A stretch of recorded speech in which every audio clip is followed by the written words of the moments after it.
നമസ്കാരം.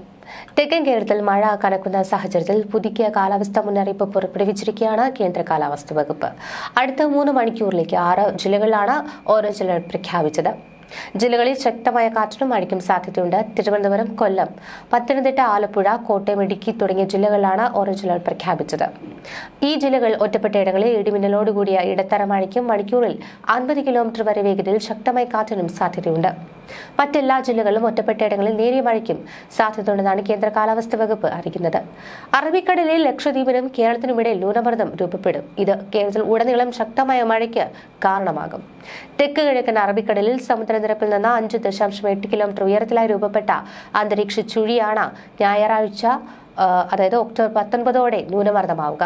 ഇന്നു മുതൽ കേരളത്തിലെ എല്ലാ ജില്ലകളിലും തന്നെ ഒറ്റപ്പെട്ട ശക്തമായ മഴയ്ക്കുള്ള സാധ്യതയാണ് പ്രവചിക്കുന്നത്. നിലവിൽ കന്യാകുമാരി തീരത്ത് കാറ്റിന്റെ ചുഴി രൂപപ്പെട്ടിട്ടുണ്ട്. ഇത് ഇന്ന് തെക്കൻ തമിഴ്നാട്ടിൽ ശക്തമായ മഴയ്ക്ക് കാരണമാകും. തെങ്കാശി, തിരുനെൽവേലി, കന്യാകുമാരി, വിരുദനഗർ, തൂത്തുക്കുടി എന്നിവിടങ്ങളിലാണ് ഇടിമിന്നലോടുകൂടിയ ശക്തമായ മഴ ലഭിക്കുക. കേരളത്തിൽ കോഴിക്കോട് മുതൽ വടക്കോട്ടുള്ള ജില്ലകളാണ് ഇന്നും നാളെയും മഴ സാധ്യത. തുടർന്നുള്ള ദിവസങ്ങളിൽ വടക്കൻ കേരളത്തിലെ മറ്റു ജില്ലകളിലും മഴ ലഭിക്കും.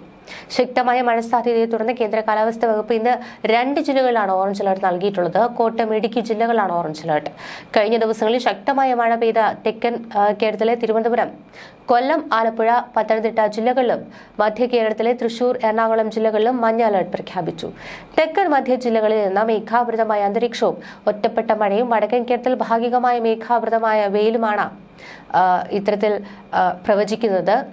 മാഡൻ ജൂലിയൻ ഓസിലേഷൻ അതായത് MJO ഇന്ന് ഫേസ് 2 അതായത് ഇന്ത്യൻ മഹാസമുദ്രത്തിൽ എത്താൻ സാധ്യത ഉള്ളതിനാൽ വരും ദിവസങ്ങളിൽ മഴ ശക്തിപ്പെടുവാൻ തന്നെയാണ് സാധ്യത. പൊതുജനങ്ങൾക്കായുള്ള ജാഗ്രതാ നിർദ്ദേശം പുറപ്പെടുവിച്ചിട്ടുണ്ട്. ഉരുൾപൊട്ടൽ, മണ്ണിടിച്ചിൽ, മലവെള്ളപ്പാച്ചിൽ സാധ്യതയുള്ള പ്രദേശങ്ങളിൽ താമസിക്കുന്നവർ അധികൃതരുടെ നിർദ്ദേശാനുസരണം സുരക്ഷിതമായ സ്ഥലങ്ങളിൽ തന്നെ മാറി താമസിക്കുക. നദിക്കരകൾ, അണക്കെട്ടുകളുള്ള കീഴ്പ്രദേശങ്ങൾ എന്നിവിടങ്ങളിൽ താമസിക്കുന്നവരും അപകട സാധ്യത മുൻകൂട്ടി കണ്ട് അധികൃതരുടെ നിർദ്ദേശാനുസരണം മാറി താമസിക്കണം. ദുരന്ത സാധ്യതാ പ്രദേശങ്ങളിൽ താമസിക്കുന്നവർ നിർബന്ധമായും തങ്ങളുടെ പ്രദേശത്ത് ക്യാമ്പുകൾ തുറന്നു എന്ന് ഉറപ്പാക്കേണ്ടതും പകൽ സമയത്ത് തന്നെ അങ്ങോട്ടേക്ക് മാറി താമസിക്കേണ്ടതുമാണ്. ഇതിനായി തദ്ദേശ സ്ഥാപന റവന്യൂ അധികാരികളുമായി ബന്ധപ്പെടാവുന്നതാണ്. ശക്തമായ കാറ്റിന് സാധ്യത ഉള്ളതിനാൽ അടച്ചുറപ്പില്ലാത്ത വീടുകളിൽ താമസിക്കുന്നവരും മേൽക്കൂര ശക്തമല്ലാത്ത വീടുകളിൽ താമസിക്കുന്നവരും പ്രത്യേക ജാഗ്രത പാലിക്കണം. അപകടാവസ്ഥ മുന്നിൽ കാണുന്നവർ അധികൃതരുമായി ബന്ധപ്പെട്ട് സുരക്ഷിതമായ സ്ഥലങ്ങളിലേക്ക് സുരക്ഷാ മുൻകരുതലിന്റെ ഭാഗമായി മാറണം. കാറ്റിൽ മരങ്ങൾ കടപുഴകി വീണും പോസ്റ്റുകൾ തകർന്നു വീണും ഉണ്ടാകാനിടയുള്ള അപകടങ്ങളെയും ശ്രദ്ധിക്കേണ്ടതാണ്.